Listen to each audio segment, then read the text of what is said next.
अस्सलामुअलैकुम वरहमतुल्लाहि वबरकातुहू। उम्मीद करती हूँ मेरे तमाम सुनने वाले खैर वाफियत से होंगे। आज मैं आपको जो सच्चा वाक़या सुनाने जा रही हूँ वो सिर्फ़ एक कहानी नहीं बल्कि ईमान को जगा देने वाला एक सच्चा वाक़या है। एक ऐसा लम्हा जो दिल को बदल दे, आँखों को नम कर देगा और शायद आपकी ज़िंदगी बदल दे। ये वाक़या इब्तिदा में आम सा लग सकता है, मगर जैसे जैसे आप आगे बढ़ते जाएंगे हर लम्हा आपको झंझोड़ता जाएगा।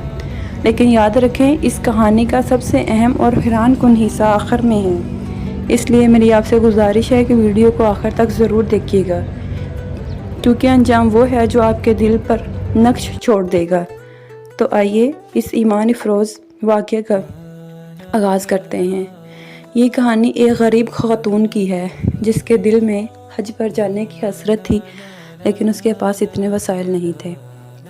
तसव्वुर करें, एक औरत जिसने ज़िंदगी भर हज का ख्वाब देखा, मगर गुर्बत ने कभी मक्का के ख्वाब को हकीकत में बदलने ना दिया। लेकिन जब इसने दिल से पुकारा तो रब्बे काबा ने ऐसी राहें खोल दी जो कभी इसने सोची भी ना थी।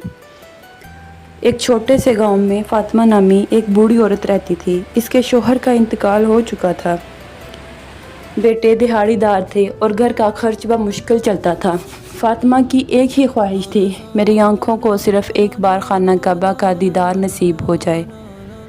मगर वो जानती थी कि इसकी माली हालत के लिहाज से ये महज एक ख्वाब है। हर रात जब सब सो जाते तो फ़ातिमा अपने पुराने जाए नमाज पर बैठ जाती और कहती, या अल्लाह, मैंने सारी ज़िंदगी तेरे रसूल सल्लल्लाहु अलैहि वसल्लम की मोहब्बत में गुजार दी, बस एक बार मुझे अपने घर का मेहमान बना ले। वो ये दुआ बार बार पढ़ती। दुआ ये है जो आपको स्क्रीन पर शो हो रही है। एक रात फ़ातिमा ने रोते रोते अपना दिल अल्लाह के हजूर रख दिया। इसकी दुआ का दर्द ऐसा था कि शायद ज़मीन और आसमान भी कांप उठे। इस रात सोते हुए फ़ातिमा ने ख्वाब देखा, वो मक्का के सहन में खड़ी है, लब्बैक पढ़ रही है और खाना काबा के दरवाजे खुलते जा रहे हैं। अगली सुबह वो दिल में अजीब सुकून महसूस कर रही थी। एक हफ्ते बाद गांव के एक मोअज़्ज़िज़ ताजर हाजी इस्माइल साहब घर पर आए। उन्होंने कहा, बीबी जी, मैं इस साल हज पर जा रहा हूँ। अल्लाह ने मेरे दिल में डाला कि मैं किसी ऐसे शख्स को भेजूँ जो कभी ना जा सका हो। मुझे ख्वाब में आपकी तस्वीर नज़र आई, क्या आप मेरे साथ हज पर चलेंगी? फ़ातिमा वहीं बैठ गई। इसकी आंखों से आंसू बहने लगे। वो सिर्फ़ इतना बोल सकी, रब्बे काबा ने मेरी फ़रियाद सुन ली। अगर आप भी दिल से हज का अरमान रखते हैं, अगर हालात रास्ता नहीं दे रहे, तो फ़ातिमा की तरह बस अल्लाह से दुआ मांगें।